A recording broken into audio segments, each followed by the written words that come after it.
우리가 매우 정직하게 우리 자신을 보면 이기적일 수밖에 없는데, 언제 누군가로부터 최근에 들었는데 우리가 이기적인 증거 몇 가지가 있잖아요. 애들이 태어날 때부터 이제 움켜쥐고 태어난다 이런 거 얘기하는데, 사진 볼 때 보면, 그죠? 단체 사진 딱 볼 때 나부터 보잖아요. 이제 항상 나부터 보고, 내가 잘 나왔으면 잘 나온 사진이야. 옆에 사람이 눈 감았든 내가 잘 나왔으면 와 이거 진짜 잘 찍었다 이렇게 말하게 되는 거죠. 근데 사실 저도 저희 집 족보를 한번 본 적이 있어요. 한 번 딱. 근데 저는 자세히 들여다볼 가치가 별로 없었기 때문에 저희 집안에는 이렇게 주목할 만한 사람이 전혀 없어요. 그래서 제 이름이 어디 있냐 보고 이제 끝났는데, 보통 족보를 본다면 내 이름부터 찾죠. 내 이름 보고, 그다음에 우리 가문에 좀 유망한 중요한 인물이 있는지를 봐서 그 사람과 내가 얼마나 가까운가 이 정도 보고, 이제 그 밖에 사람들은 하찮은 대상이죠. 별로 관심을 안 갖게 되죠. 하물며 남의 집 족보에 굳이 관심을 가질 필요는 없죠, 우리가. 그런데 오늘은 남의 집 족보인데, 이제 에서를 통해서 형성된 에돔 족속의 족보가 기록되어 있어요. 그래서 마치 이게 적절한 비유일지 모르겠지만, 내가 별로 좋아하지 않는 좀 맛없는 음식이 차려진 테이블 위에 앞에 앉아 있는 것 같은 느낌? 이런 느낌. 늘 거리를 지나다니면서 좀 하찮게 별 일 없게 그냥 대충 봤던, 별로 관심도 안 두고 봤던 어떤 하찮은 풍경에 대하여 어느 날 굉장히 자세히 들여다보라는 숙제를 받은 것 같은 느낌? 그런 느낌이 드는 본문이었어요. 그렇지만 다시 정신 차리고 보니까 이거 꼭 묵상해야 되는 본문이었습니다. 1절을 보면, 1절 읽겠습니다. 시작. 에서 곧 에돔의 족보는 이러하니라 그랬어요.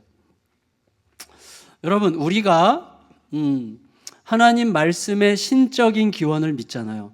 모든 성경은 하나님의 감동으로 된 것을 믿죠. 그렇다면 모든 성경의 모든 말씀에서 하나님의 마음을 읽어내려고 해야 되죠. 그건 너무나 당연한 거죠.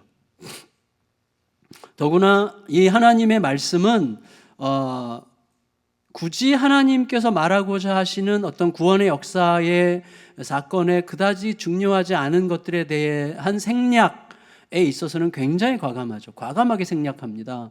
그런데 창세기 36장 전체, 한 장 전체, 무려 43절이나 되는 전체를 할애해서 묵직한 비중을 두어서 기록하고 있는 에서의 족보라면, 우리가 무시하고 넘어가면 안 되는, 하나님께서 뭔가를 말씀하려고 하시는 뭔가가 있다는 생각을 가지고 본문을 봐야 되겠죠. 여기에 뭔가 있을까요? 마치 텔레비전 드라마의 PD나 작가들은 방송에 출연하는 대부분의 사람들의 방송 분량을 계산해야 되기 때문에 그래도 한 번씩은 이렇게 지나가도록 하잖아요. 이거 어떤 때는 일부러 이 사람 지금 방송에 나오게 하려고 일부러 만든 장면들도 있잖아요. 그래서 어쨌거나 방송 분량을 채워서 그 사람의 방송 분량을 정해줘야 되는데, 성경이 굳이 그렇게 기록할 필요는 없잖아요. 에서한테 하나님께서 굳이 미안해가지고 에서의 족보를 기록할 필요는 없잖아요. 그러니까 굳이 필요하지 않은 것은 과감하게 생략하는 게 성경의 속성이라면, 무려 한 장에 걸쳐서 43절이나 기록한 여기에는 뭔가 있는 거죠. 그게 뭘까? 그래서 그걸 뭘까를 충분히 드러내기에는 제가 참 역량이 딸린다는 생각을 하게 됐어요. 그렇지만 이번 한 주간 동안 묵상하게 하신 부분을 여러분과 나누고, 그것을 통해서 하나님께서 우리가 원하시는 게 뭔지를 좀 생각해 보려고 합니다. 일단 이 기록, 창세기 이 기록을 읽고 있는 최초의 독자가 누군지 이미 창세기 초반부에 말씀드렸죠. 창세기 기록의 최초의 독자는 우리가 아니라 광야 이스라엘 백성들이죠. 모세가 적었다는 것을 전제로 할 때 모세가 기록했으면 최초의 독자는 출애굽하여 광야를 지나고 있는 이스라엘 백성이죠. 그럼 이제 광야를 지나고 있는 이스라엘 백성들의 목적지는 가나안이죠. 가나안에 들어가 전쟁을 통해서 가나안 땅을 정복할 생각을 가지고 지금 광야를 통과하고 있는 이스라엘이 오늘 창세기 36장 에서의 족보를 딱 볼 때 에서의 첫 아내들이 가나안 여자들이었다고 하는 사실은 그들에게 뭔가 주목할 만한 내용으로 여겨졌겠죠. 그래서 2절인데 2절 읽습니다. 시작. 에서가 가나안 여인 중 헷 족속 엘론의 딸 아다와 히위 족속 시브온의 딸인 아나의 딸 오홀리바마를 자기 아내로 맞이하고 그랬어요. 성도 여러분, 에서가 가나안 여자들을 자기 아내로 삼았다고 하는 것은 그토록 자기를 위했던 아버지에게 묻지 않았다는 뜻이죠. 이삭은 자기의 자식들이 가나안 여자들과 혼인하는 것을 매우 싫어했죠. 장차 자기의 자손들이 가나안 사람들의 땅을 정복해야 되고 차지해야 된다는 하나님의 약속을 마음속에 담고 있었던 결과인지는 모르겠지만 자기의 자녀들이 가나안 사람들과 혼인하는 것을 원치 않았고 야곱에게는 절대적으로 그렇게 하지 말라고 엄중하게 금했죠. 근데 그것을 에서는 나중에 알았어요. 그러니까 아버지한테 묻지도 않고 물을 겨를도 없이 결혼부터 한 거고, 그리고 이제 아버지의 마음을 알고 난 다음에는 조금이라도 아버지를 위로하거나 아버지로부터 점수를 따고 싶은 마음에 아버지의 이복형인 이스마엘의 딸 마할랏을 또 아내로 삼죠. 근데 사실은 자의적 순종이죠. 여러분, 순종하긴 순종했는데 자기 집단에 순종하는 거는 문제가 많은 거잖아요. 우리 서로 간에 늘 생각하는 게 이거 당신이 분명히 원하는 줄 알고 내가 했는데 내가 뭘 원해? 나 그런 거 원치 않아 라고 말하면서 이제 싸움이 생기는 거잖아요. 신앙생활도 하나님께 묻지 않으면 자의적 신앙이 되는 거거든요. 나로서는 열심히 했지만 하나님의 뜻이랑 하나도 안 맞는 거예요. 그게 마태복음 5, 6, 7장의 산생설교 결론이잖아요.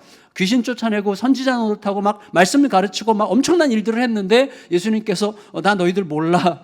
아버지의 뜻대로 하지 않았어 너희들은. 이렇게 했단 말이죠, 예수님께서. 그러니까 자의적 순종이라는 것만큼 무서운 게 없는 거죠. 어쨌거나 에서는 자의적 순종으로 아버지께 점수 따려고 결과는 이스마엘, 아버지 이복형 이스마엘의 딸과 결혼을 또 했는데, 그렇다면 이제 에돔 족속의 피는 이제 여러 개가 섞인 거죠. 먼저 이스라엘 야곱의 피가 있죠. 에서의 자녀들이니까. 그 다음에 가나안의 피가 있죠. 그 다음에 이스마엘은 그 아브라함과 그다음에 애굽 여자 하갈의 피죠. 그러니까 애굽의 피도 거기 있는 거죠. 그러니까 여러 피가 섞여서 이제 에돔 족속이 형성이 된 건데, 그게 사실은 에돔 족속만 그런 건 아니잖아요. 이스라엘도 처음부터 메소포타미아 출신인데다가 이스라엘이 이집트에 있을 때 굉장히 많은 잡족들과 혼인 관계가 있었. 결과 출애굽할 때 수다한 잡족들이 따라 나왔다고 그랬는데, 그 사람들은 이스라엘과 같이 살고 싶어서 따라 나온 사람들도 있었겠지만 그들 사이의 혼인 관계로 인해서 엮어진 수없이 많은 인척 관계가 된 사람들이 따라 나올 수밖에 없었던 거죠. 그러니까 그 안에서 섞이면서 굉장히 다양한 족속들이 만들어진 거기 때문에 소위 우리들 의식 속에 제가 오늘 도전하려고 하는 것은 순수하다는 것, 순혈적 어떤 사고방식, 나는 되게 순수한 것 같고 나는 굉장히 오른편에 있는 것 같다고 생각하는 그런 생각이 얼마나 위험한지를 오늘 말씀드리려고 하는 거예요. 이스라엘 백성들도 똑같다는 거죠. 에돔 족속이나 마찬가지로 이스라엘도 여러 혼합된 피가 섞인 거죠. 그래서 무슨 백인 우월주의 같은 순혈주의를 말하는 것들은 사실은 모든 인류에게는 망상에 불과하죠. 그건 불가능하고 있을 수 없는 이야기죠. 중요한 건 뭐예요? 혈통이 아니라 하나님께서 오늘 이 이야기를 통해서도 말씀하려고 하시는 게 혈통이 중요한 게 아니라 하나님께 속한 자로 사느냐가 중요한 거죠. 하나님의 약속에 속한 자로 사느냐가 굉장히 중요하죠. 내가 하나님의 질서 안에 속한 자가 되었느냐가 굉장히 중요하죠. 지난주 큐티 내용 중에서도 거라사 마을에 예수님께서 가시잖아요. 거라사 마을, 같은 거라사 마을 사람이지만 정말 거라사 마을로부터 완전히 버림받았던 소위 군대 귀신 들려서 무덤 옆에서 살던 그 사람은 예수님으로부터 치유받아서 이제 예수께 속한 사람이 되었고, 오히려 그동안에 평안하게 잘 살았던 거라사 마을 사람들은 예수님을 쫓아내는 사람들이 됐잖아요. 그래서 예수께 속했느냐 속하지 않았느냐에 의해서 그들의 영원한 운명이 갈라지는 거죠. 굉장히 무서운 현상이잖아요. 근데 어쨌거나 이 소속이라는 게 혈통이 아니라 예수 그리스도와 하나님의 나라, 하나님의 질서에 속했느냐가 중요하다는 것을 계속 반복적으로 강조하고 있어요. 근데 야곱이 네 여인을 통해서 12아들을 낳았고, 그동안 에서는 세 여인을 통해서 5 아들을 낳습니다. 그리고 이제 이 에서와 야곱이 헤브론에서 사망한 아버지 장례를 같이 치르죠. 장례를 지난주에 같이 장사 지내죠. 그리고 나서 그곳에 당분간 같이 섞여 살았던 것 같아요. 그런데 사실은 두 사람 다 이미 너무나 거부가 되었기 때문에, 너무나 부자였기 때문에 그 헤브론에서 함께 살기에는 목축지가 굉장히 부족했을 것 같아요. 그래서 이제 둘 중에 하나는 떠나야만 되는 상황이 됐는데, 자, 헤브론 아버지 집을 떠난다고 하는 것은 사실은 아버지의 가업을 누가 이어가느냐의 문제 아니겠어요? 되게 중요한 부분이죠. 그러니까 누가 떠나느냐 하는 것은 누가 아버지 집을 지키냐 이건데, 놀랍게도 야곱이 아니라 에서가 떠나요. 예.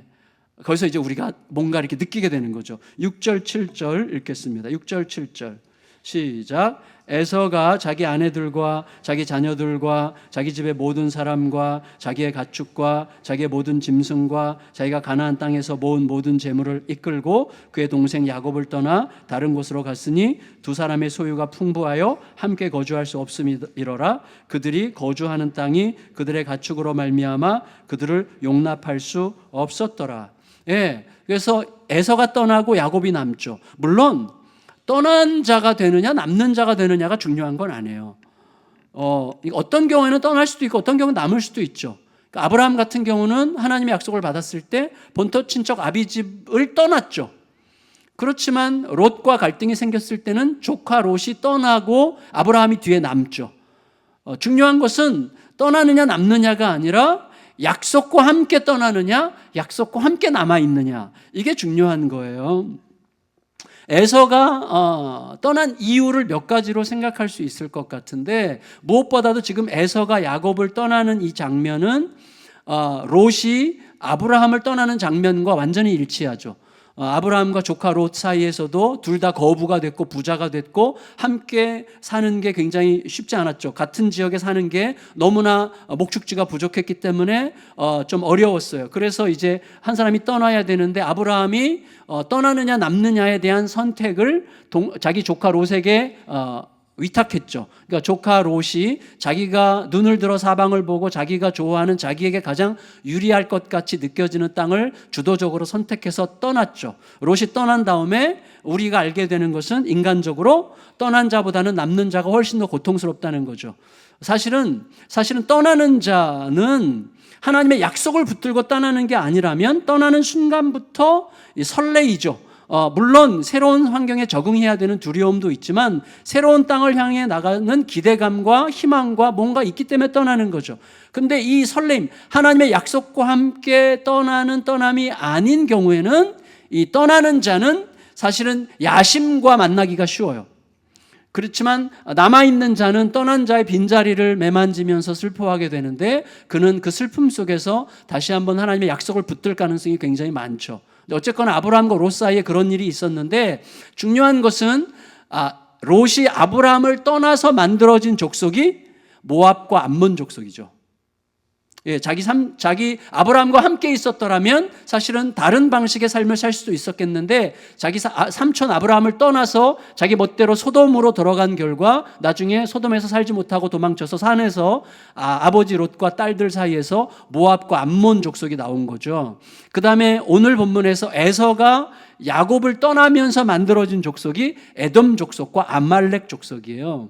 그러니까 이제 본문에 나오는데 이 중요한 건 뭐예요? 모압, 암몬, 아말렉, 에돔, 요 네 나라가 구약 성경 전체에 걸쳐서 팔레스타인에서 이스라엘을 가장 괴롭혔던, 이스라엘과 아주 원수가 됐던, 이스라엘이 그들에게 두려움이 되기도 하고 이스라엘에게 그들이 가시가 되는 이런 관계를 이제 계속해서 형성해 간 거죠. 이게 이제 중요한 원인 중에 하나였던 것 같고, 또 하나는 우리가 인간적으로 볼 때 에서는 광야를 누비는 사냥꾼 출신이잖아요. 그래서 이런 사람은 정착 생활이 어려워요. 그래서 나중에 에서의 후손이 아말렉 족속은 소위 베두인이라고 해서 유랑하는 유목민들이거든요. 어디 한 곳에 거처를 마련하기가 참 쉽지 않아요. 근데 이 에서는 그래서 아버지 집에 오랫동안 머물러서 아버지 곁을 지킨다는 것 자체가 굉장히 피곤했을 가능성도 있지 않을까 한번 상상해 보는 거예요. 그래서 아버지 돌아가시면 떠나야 되겠다라고 하는 생각을 하고 있다가 아버지 장례식을 치르자 아마 떠나기로 결정하지 않았을까라는 생각을 할 수 있기도 하고, 또 하나는 지금까지 우리가 쭉 흘러온 본문의 맥락을 보면 야곱이 변했잖아요. 야곱이 변해서 훔쳤던 형의 장자권을 돌려주려고 하고, 그리고 장자권 덕분에 얻었을지도 모르는 많은 재산 중에 상당한 부분을 형에게 줌으로써 형의 장자권을 인정하며 형을 주인이라고 부르죠. 근데 그것을 통해서 에서가 아마 마음이 많이 녹았고, 실제로 자기도 부인할 수 없는 것은 아버지가 분명히 장자권을 자기 동생에게 줬다는 사실을 자기도 부인할 수 없죠. 그런 의미에서 너가 아버지 곁을 지키고 너가 아버지 땅을 차지해서 여기서 너가 진짜 장자가 되라라고 그런 식의 배려를 했을 가능성도 있지 않을까 생각하게 됩니다. 어쨌거나 에서가 이제 물건을 바리바리 챙겨가지고 동생 야곱을 떠나는 장면은 생각하면 약간의 연민도 느껴지긴 해요. 그럼에도 불구하고 자세히 들여다보면 사실은 에서가 성경 본문이 의도적으로 에서가 자기 재산을 하나도 남김없이 싹싹 긁어가지고 가지고 갔다는 걸 강조하는 것 같은 본문이에요. 6절을 다시 보실래요?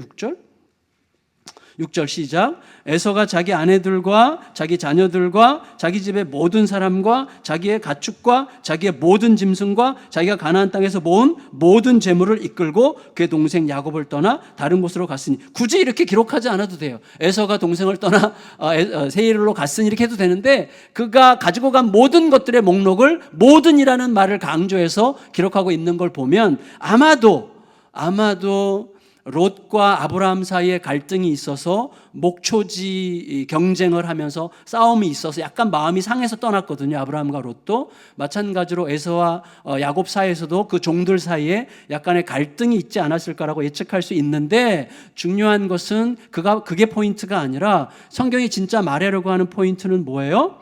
할아버지로부터 아버지로 이어진 그 땅, 역사적인 약속의 땅을 이어받은 자가 끝내 야곱이었다는 사실, 그리고 장자권이 궁극적으로 야곱에게 갈 거라고 하신 하나님의 약속이 끝끝내 이루어지고야 말았다는 사실에 초점이 있는 거죠.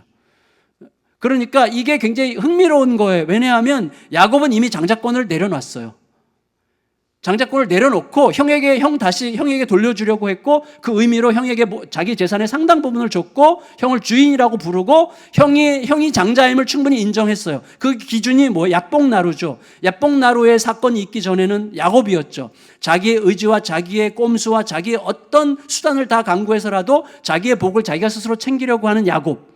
이제 이스라엘, 하나님이 전부고 하나님이 있으면 살고 하나님이 없으면 난 죽는다라고 하는 하나님에 대한 절대신앙으로 회복된 이스라엘이 되면서 내려놓을 수 있는 자가 됐죠. 내려놓을 수 있는 자가 돼서 형에게 장자권이 형에게 가도 괜찮은 상태 속에 됐을 때 장자가 되죠. 그러니까 장자권에 집착하지 않을 때 진정한 장자가 됐어요, 야곱이.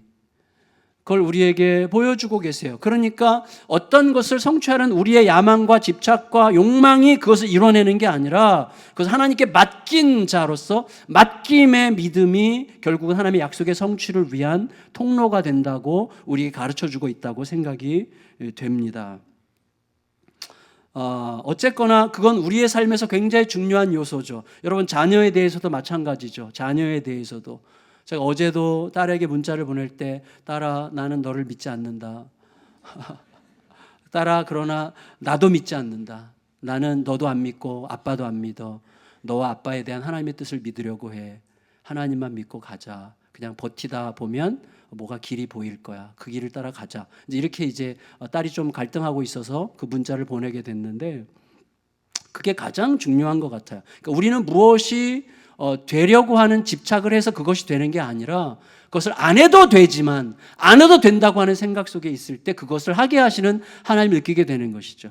에서는 결국 이제 야곱을 떠나서 자기의 거처를 세일 산으로 정했는데, 여러분 기억하셔야 될 게 이제 몇 가지가 있어요. 자, 이제부터 본문을 안 보셔도 돼요. 본문을 안 읽을 거예요. 읽으면 이제 다 족보가 나오는데 그건 나중에 집에 가서 아무도 안 읽을 가능성이 많지만 읽을 사람은 읽으시고, 이제부터 제가 말씀드릴 텐데요. 이제 9절부터 19절까지는 이제 에서가 간 그 세일 땅에서 형성된 에서를 통하여 형성된 에돔 족속의 에서의 자녀들을 소개하는데 5 아들과 10명의 손주들을 소개해요. 그래서 15명인데 총 15명이 어쩌면 야곱의 12아들, 12지파가 된 12아들처럼 15명의 아들과 손주들로 구성된 지파의 족장들을 소개하는 것처럼 보입니다. 그런데 이게 나중에 40절, 43절, 맨 끝에 40절에서 43절에 가면 에서를 통해서 형성된 에돔 족속의 최종적인 그 리더십, 그러니까 최종적인 리더십의 리스트 11명의 족장이 나와요. 그러니까 이 에서의 아들들과 손자로 구성된 15명이 최종이 아니라 40절에서 43절에 11명의 족장이 최종적인 명단인데, 그 중에 2사람만 빼면, 그나스랑 대만이라는 2사람만 빼면 나머지는 전부 다 이름이 바뀌어요. 그러니까 에서와 관계없어 보이거나 아니면 이름이 2개였거나 우리가 잘 알 수 없는 인물들이 등장을 하는데, 그 사이에 그러면 어떤 역사가 있었길래 15명이 11명으로 축소되고 또 그들 중에 대다수가 바뀌었을까 하는 것을 질문을 할 때에 그것에 대한 어떤 힌트가, 단서가 20절에서 30절인 것 같아요. 20절로 30절의 내용을 제가 말씀드릴게요. 그건 뭐냐면, 에서가 세일이라고 하는 곳으로 가기 전에, 천천히 들으세요. 에서가 세일로 갔는데, 세일은 원래는 사람 이름이에요.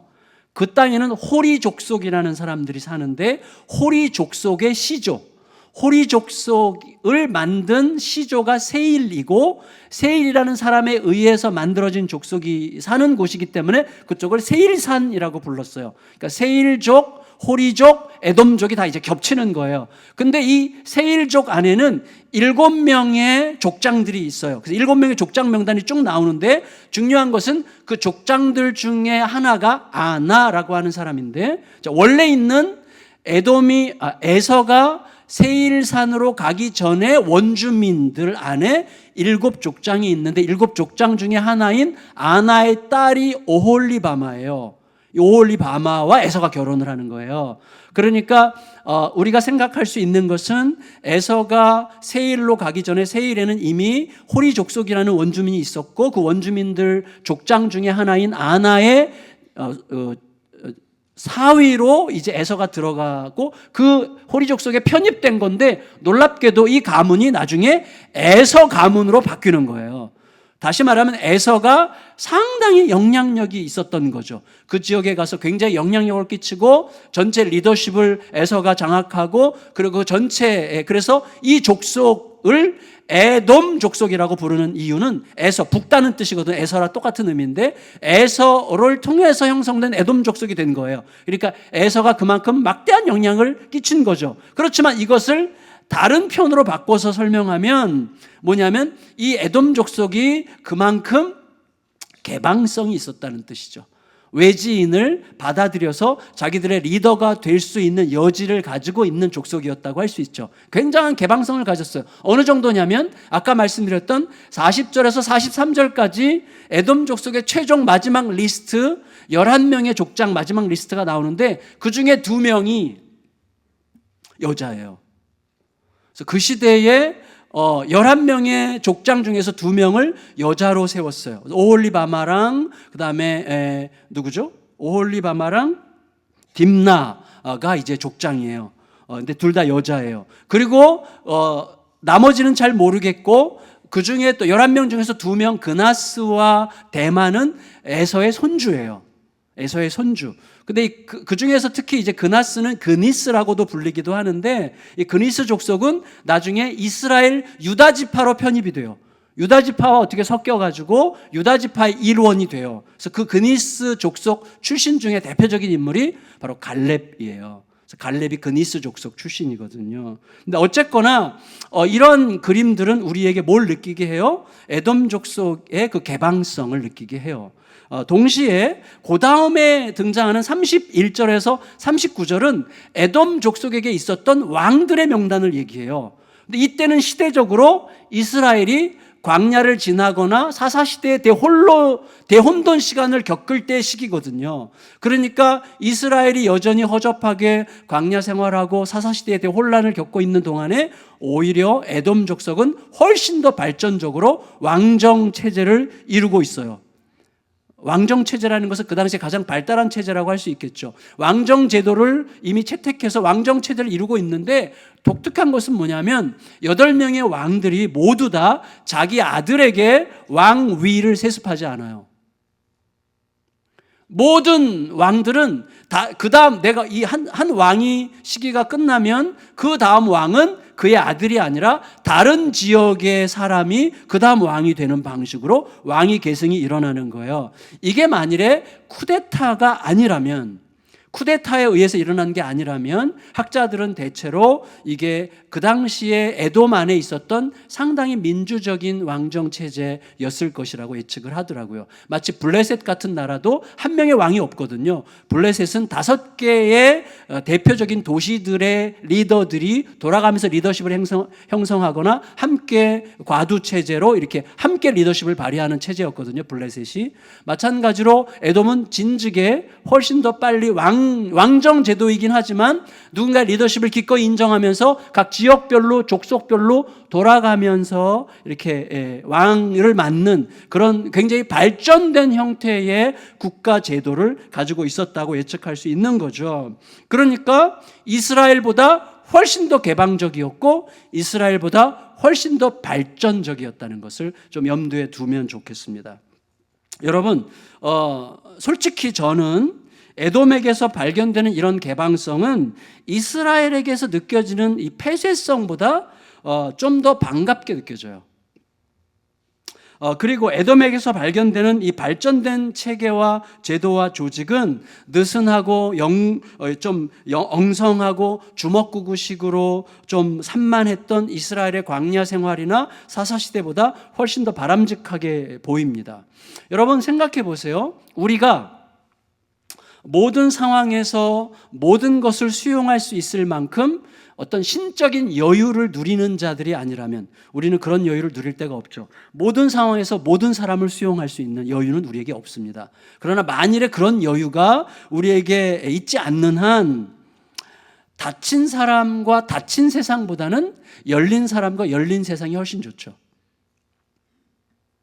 여러분, 우리가 너무 세련되고 너무 발전된 세상에서 사는 게 막 염증이 나고 지긋지긋해져 가지고 그런 게 아니라면 세련미 없이 엉성하고 느슨한 것보다는 훨씬 더 체계적이고 고급지고 진보된 세련미를 훨씬 더 좋아하지 않습니까?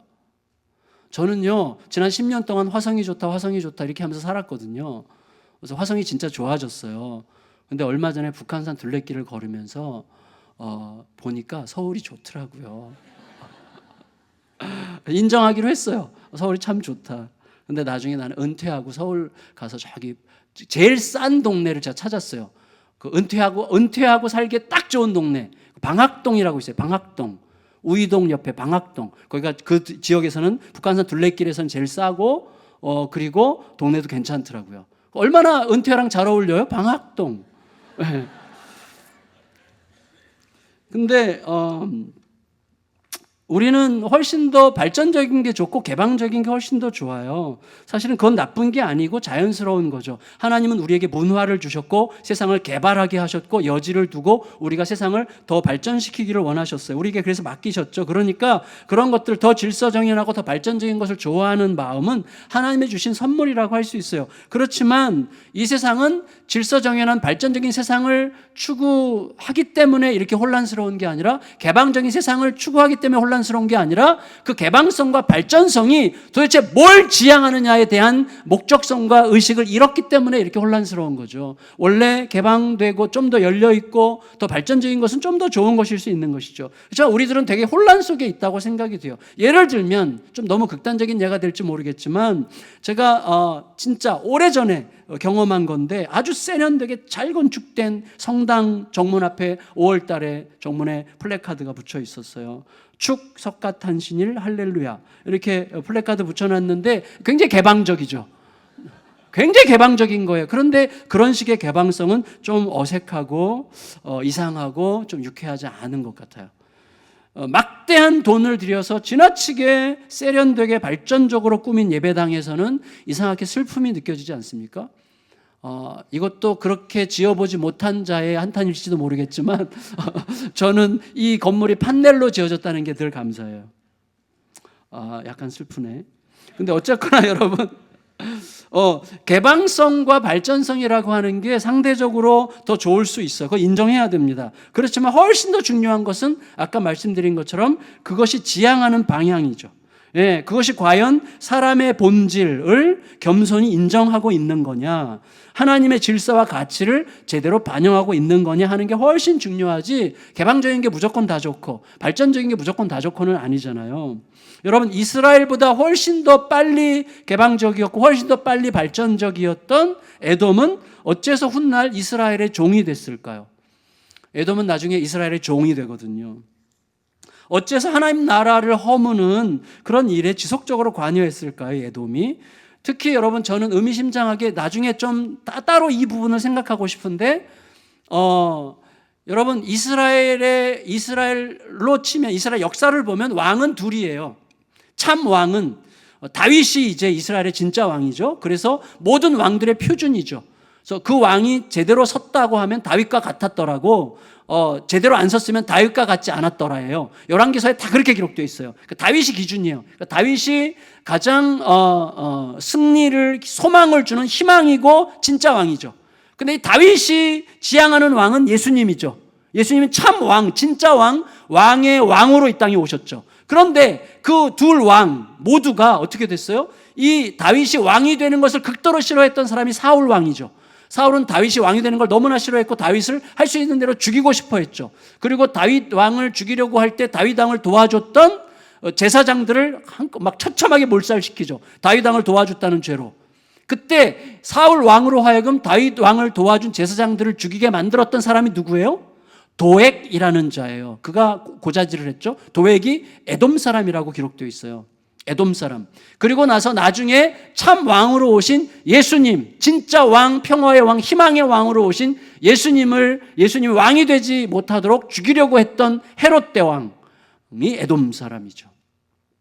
그래서 우리에게 좀 의미심장한 뭔가 숙제가 있다고 생각이 되는데, 어쨌거나 중요한 것은 그들 안에 있는 건 뭐냐면 이거라고 생각해요. 여러분, 개방성은 열어 제끼는 거죠. 예, 발전성은요, 누가 나를 당하겠어, 이 말이죠. 사실은 개방성과 발전성이라고 하는 것은요, 자칫 우리들로 하여금 은연중에 자기 자신이 하나님인 것처럼 여기게 만들 위험성이 많아요. 여기 우리 성도님들 중에도 제과가 좀 있을 것 같은데, 제과, 저도 그과인데 뭐냐면 이렇게 오바하는, 기마이하는 이런 과예요, 약간. 그래서 나 이렇게 열린 사람이야, 이런 것 좀 약간 과시하는, 다 와, 괜찮아, 아이 뭐 다 할 수 있지 뭐, 이런 거죠. 그걸 제가 생각해 보니까 너 지나치게 여는 것은 내가 다 감당할 수 있다라고 하는 교만이고, 지나치게 닫는 것은 내가 아니면 나를 지킬 자가 누구랴 하고 하는 교만이라는 것을 제가 알게 됐어요. 지나치게 폐쇄적인 것도 교만이고 지나치게 개방적인 것도 교만이라는 것을 알게 됐어요. 하나는 존재 과시고 하나는 존재 의지예요. 자기 자신만 의지하려고 하는 거죠. 하나님을 의지하면 열어놓을 수도 있고 하나님이 명하시면 닫아놓을 수 있는 거죠. 그러니까 이게 여느냐 닫느냐의 문제가 아닌 거예요. 여는 때에 열어야 되고 닫을 때 닫아야 되고, 열어야 될 곳에서 열어야 되고 닫아야 될 곳에서 닫아야 되는 거예요. 그러니까 이게 너무나 중요한 거죠. 여러분, 그게 하나님을 따라가는 삶의 균형이거든요. 보세요. 자, 모세가 이스라엘 백성들을 이끌고 홍해를 건넜을 때 홍해를 건넌 기쁨으로 노래를 불러요. 근데 노랫말을 쓸 때, 모세가 노랫말을 썼겠죠. 노랫말 쓸 때 거기에 이 홍해 사건으로 깜짝 놀란 가나안의 백성들의 명단 리스트를 쓰는데 그 중에 에돔을 넣어요.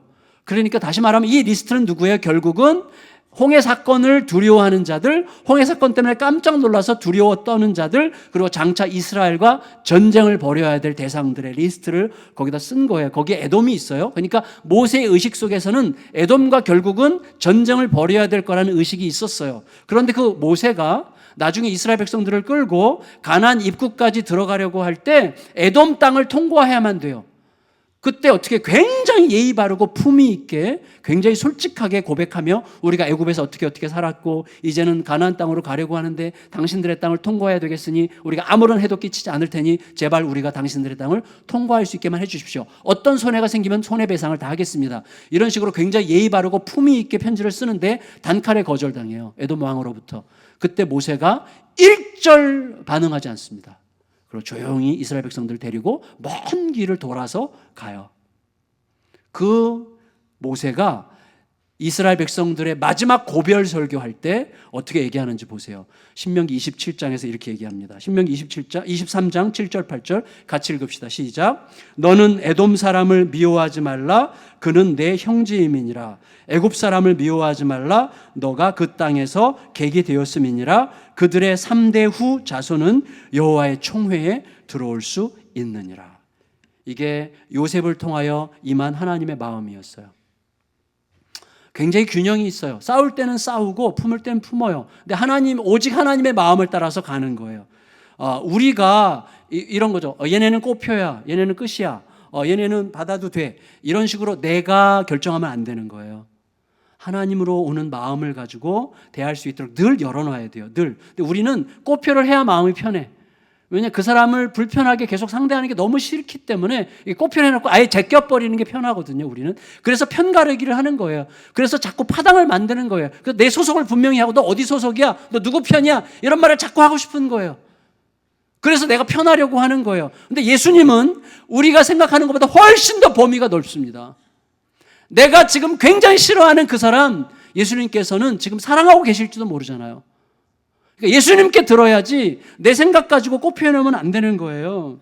근데 여러분, 이후로 모세가 그렇게 설교했음에도 불구하고 이후로 에돔은 이스라엘을 지속적으로 괴롭히고 꾸준히 이스라엘에게 도발을 해요.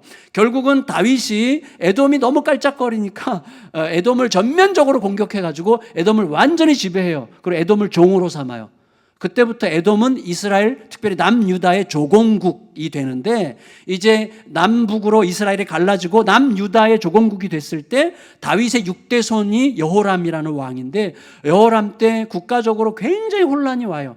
왜냐하면 이제 여호람의 아버지 그 여호사밧이 이제 그 아합 이세벨과 친했어요. 그러니까 아합과 이세벨의 딸 그달랴랑 결혼을 했어요. 여호람이. 그러니까 나라 전체가 막 혼란스러워졌는데 그 틈을 타서 에돔이 독립선언을 해요. 그러고 나서 계속해서 이제 남유다를 괴롭히다가 나중에 남유다가 멸망할 때 바벨론 편에 딱 서서, 남유다를 공격하는 바벨론 편에 딱 서서 바벨론의 앞잡이가 돼요. 그리고 이제 바벨론의 공격으로 도망가는 남유다 백성들을 못 가게 길을 막고 이제 죽게 하고, 그 다음에 그들의 집을 약탈해서 빼앗아가는 이제 이런 일을 하죠. 그래서 하나님께서 그 이후로 모든 선지자들이 전부 다 에돔의 이러한 잔인함과 사악함을 계속 성토하는 내용이 모든 선지서에 다 나오게 됩니다. 그리고 끝내 이 에돔은 페르시아의 절대적 권력, 이제 이 팔레스타인 지방을 아수르, 바벨론, 페르시아 이렇게 계속해서 차례로 정복하지 않아요? 근데 페르시아의 절대적인 힘에 짓밟혀서 더 이상 주체적인 국가로는 존재할 수 없어요. 그러나서 이제 시간이 좀 지나서 BC 6세기경에 암몬, 모압 등과 함께 소위 그 나바티안족이라는 족속에 합류하게 돼요. 그래서 흩어지게 되고 그 안으로 오늘날에는 아마 요르단에 해당하는 그 나라의 어딘가에 흩어져 있겠죠. 근데 여러분, 그런 와중에서도 선지자들이 에돔에 대한 격렬한 심판을 반복하는 와중에도 하나님께서는 간간히 이렇게 말씀하세요. 여러분, 다니엘서 11장 41절 같이 읽어보겠습니다. 시작. 그가 또 영화로운 땅에 들어갈 것이요 많은 나라를 패망하게 할 것이나 오직 에돔과 모압과 암몬 자손의 지도자들은 그의 손에서 벗어나리라. 북방의 왕이 공격할 때 모든 나라가 초토화되겠지만 모압과 암몬과 에돔의 자손들은, 그 자손의 지도자들은 보호받을 거라고 이야기를 하세요. 여러분, 제가 말씀드리고 싶은 것은 이거예요. 우리들은 습관이 있어요. 그래서 저도 마찬가지인데 상대를 지나치게 단순화시켜서 너 어느 편이야 하는 편가르기 혹은 진영 논리 식으로 흑과 백으로 생각하는 습관에 빠지곤 해요. 그거 벗어나야 됩니다. 그러니까 여러분, 가장 우리나라가 지금 진영 논리에 빠져 있잖아요. 그래서 너 어느 편이야? 너 촛불이야? 뭐 횃불이야? 아니죠. 촛불이야? 태극기야? 뭐 이런 진영 논리, 이거 되게 웃긴 거죠. 우리는 그 위에서 예수 그리스도의 부족으로 살아가는 사람들인데 그런 거에 빠져서 마치 나랑 같은 색깔이면 다 옳은 것 같고 나와 같은 색깔 아닌 것 같으면 막 틀린 것 같고 이런 식으로 보는 눈으로부터 우리가 졸업해야 됩니다. 예수 그리스도의 복음 안에서는 그런 것들로부터 넘어가야 되는 거거든요. 여러분, 이게 얼마나 무서워요. 모든 걸 흑과 백으로 생각하는 습관, 내 편, 네 편으로 생각하는 습관, 이게 얼마나 모순이 많은 거예요. 성경은 절대로 그걸 지지하지 않습니다. 요새 뭐 대유행하는 드라마 오늘 끝나는, 다 아시죠? 반은 아실 거예요. 뭐 시청률 50%니까 우리 중에서 한 반은 보시겠죠? 저도 전도 받아가지고 얼마 전부터 열심히 보는데 어제도 봤어요. 아내랑 나란히 앉아서 봤어요. 거기 보면 하나가 딱 나오잖아요. 굉장히 막장 드라마 수준인데 그래도 일단 시선을 이렇게 빨아들이는 뭔가가 있는 거죠. 최수종이 너무 불쌍해서 그런지 모르겠는데 거기에 이게 뭐죠? 꽃표가 붙잖아요. 상표가 살인자의 딸 이거. 아니, 이 딸이 얼마나 착하고 얼마나 선하고 얼마나 귀하고 얼마나 예쁘고 또 그래요? 근데 살인자의 딸이라는 이걸로 모든 게 아무것도 아닌 게 되는, 사실 그게 드라마뿐이 아니거든요. 우리의 삶에서 그런 일이 굉장히 많습니다. 정말 많아요. 여러분, 따라서 우리가 내 경험과 내 감정에 편협하고 좁은 시선을 넘어서 하나님의 시선을 얻어야 돼. 하나님의 시선을 얻을 때 두 가지를 생각하게 돼요. 첫째는 답답함과 두 번째는 시원함인데, 답답함은 뭐냐면 이거예요. 결국 여러분 보세요. 에서는 인간적으로 야곱보다 훨씬 더 나은 자로 소개돼요. 나중에 야곱을 다시 만났을 때는 야곱보다 훨씬 더 관대하고 훨씬 더 여유롭고 훨씬 더 너그럽고 그리고 어떻게 해요? 뭐 동생을 관대하게 용서하고 동생을 품고 함께 거주하고 어떤 면에서는 동생에게 아버지의 유업을 양보해서 타지로 훌쩍 떠나가고 또 그곳에 가서는 대단한 리더십으로 한 족속의 유력한 리더가 되어서 궁극적으로 그 족속의 조상이 되고 대단히 개방적이고 대단히 발전적인 국가를 형성하는 기틀을 마련하죠. 대단한 인물이죠. 괜찮은 삶이고 존중할 만한 길이에요. 그런데 그 괜찮은 삶과 존중받을 만한 길도 결국에는 생명으로 가는 길이 아니라 형제를 대적하고 이웃과 암투를 벌이고 공격당하고 공격받고 그리고 공격하고 망해가는 형제 나라에게 잔인하고 치사한 짓거리를 하다가 망해가는 그런 길이었어요. 그 길이. 그러니까 괜찮은 삶이고 존중받을 만한 길인데 망해가는 길이죠. 그게 세상이죠. 여러분, 우리가 존중해야 될 것은 존중해야 되고 인정할 것은 인정해야 되는데 궁극적으로 그 길이 어디로 향하고 있느냐를 생각하면서 같이 가야 되는 거죠. 따라서 함께 망해가는 그 길이 아니라 정말 존중할 만하고 인정할 만하고 참 귀해 보이지만 그러면서도 동시에 모두가 함께 생명으로 가는 길을 가야죠. 그 길을 창조하신 진짜 족장이 기다려지는 거예요. 진짜 족장. 생명의 족장. 에 대한 그리움을 불러일으키는 답답함이죠. 그리고 우리가 그 족장이신 예수님을 시작으로 형성된 그리스도의 부족, 우리는 그리스도 부족의 일원이 됐다는 사실로 인해서 참 감격스럽죠. 그리고 이제 그리스도 부족의 일원이 된 우리들은 시선을 예수의 수준으로 넓혀야죠. 왜? 그리스도의 부족이 됐으니까 그리스도의 수준으로 시선이 넓어져야죠. 예수님은 여러분 요한복음 10장에서 뭐라고 그러셨어요? 내 음성을 알아듣는 양들, 그래서 울타리 안에 있는 나의 양들을 얘기하시면서 동시에 그러나 이 울타리 안에 들어있지 않은 다른 양들도 내가 돌봐야 되리니 그 양들도 내 음성을 듣고 이 울타리 안으로 함께 들어와 같은 목자를 섬기는 같은 양무리가 되어야 될 것이라는 말씀을 하심으로 우리에게 우리의 전망을 활짝 넓혀주시죠. 장차 그 땅에 임할 그림은 우리가 생각하는 것보다 훨씬 더 넓은 그림일 것 같아요. 여러분, 그리고 일찍이 하나님께서는 이사야 선지자를 통해서 이미 오래전에 우리들에게 이런 전망을 주셨어요. 이사야서 19장 21절에서 25절을 같이 한번 읽어보겠습니다. 시작. 여호와께서 자기를 애굽에 알게 하시리니 그날에 애굽이 여호와를 알고 제물과 예물을 그에게 드리고 경배할 것이요 여호와께 서원하고 그대로 행하리라. 여호와께서 애굽을 치실지라도 치시고는 고치실 것이므로 그들이 여호와께로 돌아올 것이라. 여호와께서 그들의 간구함을 들으시고 그들을 고쳐주시리라. 그날에 애굽에서 아수르로 통하는 대로가 있어 아수르 사람은 애굽으로 가겠고 애굽 사람은 아수르로 갈 것이며 애굽 사람이 아수르 사람과 함께 경배하리라. 그날에 이스라엘이 애굽 및 아수르와 더불어 셋이 세계 중에 복이 되리니 이는 만군의 여호와께서 복주시며 이르시되 내 백성 애굽이여 내 손으로 지은 아수르여 나의 기업 이스라엘이여 복이 있을지어다 하실 것임이라. 이게 하나님의 전망이에요. 하나님의 전망.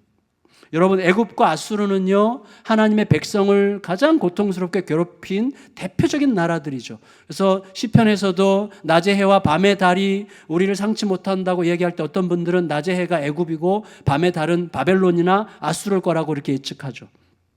여러분, 하나님의 백성을 억압하고 고통에 몰아넣었던 대표적인 두 나라, 그리고 에돔을 포함하여 모든 열방에 속한 자들을 상징하는 이 애굽과 바벨론이 하나님의 구원의 열망에 포함된 대상이죠. 물론 국가적 구원은 없어요. 그 안에서 하나님의 약속의 질서 안으로 들어온 자들이 하나님 앞에 들어오기를 열망하시는 거죠. 결국 하나님은 요한계시록에서 궁극적으로 모든 족속과 백성과 방언과 나라에서 하나님의 백성들을 모으려고 하시죠. 우리가 칠 수 있는 나라는 없어요. 꽃뼈 쳐야 되는 대상도 없어요. 우리는 하나님을 바라보고 하나님의 가능성을 통해서 그를 바라보는 이것이 늘 우리 안에 있어야 돼요. 그게 예수 그리스도 안에 머무는 예수의 마음으로 세상을 보려고 하는 자들에게 요청되는 시선이라고 할 수 있습니다. 말씀을 마칠게요. 그에 따라서 에서의 자손 에돔을 함께 묵상하는 이 시간에 세상을 바라보는 우리들의 시선이 하나님의 시선을 통해서 더 깊고 넓어지기를 바라고요. 그래서 그 시선을 통해서 예수님을 더 신뢰하고 예수님을 더 사랑하게 되기를, 그리고 세상을 향해서 더 여유롭고 너그러워지게 되기를, 그 시선이 있으면 우리 아이를 더 잘 품을 수 있고요, 우리 부부를 또 우리 가족을 더 잘 품을 수 있고 이웃들을 더 너그럽게 상대하면서 그 여지 속에 하나님의 사랑이 들어올 여지를 내가 보게 되는 거거든요. 그때 하나님의 일하심을 보는 거예요. 마치 야곱이 장자권이라는 것에 대한 열망과 장자권 사이에 아무런 틈이 없어서 오히려 자기의 열망으로 장자권을 이상하게 만들었던 것에서 돌이켜서 이걸 떼어놓고 장자권을 가지지 않아도 된다는 생각 속에 하나님이 개입하셔서 그가 진정한 장자가 되게 하셨던 것처럼 우리의 삶에도 그것에 대한 내 집착을 내려놓고 하나님의 시선으로 보려고 할 때 새로운 일들이 시작된다는 것을 알게 될 것입니다. 그런 은혜가 우리를 깊이 감동하고 그런 은혜 안으로 날마다 들어가는 축복이 내 안에서, 우리들의 가정 안에서, 우리의 삶의 모든 영역에서 경험되는 한 주간이 되시기를 예수님의 이름으로 축원합니다. 다 같이 자리에서 일어나셔서 창조의 아버지 찬양하시겠습니다.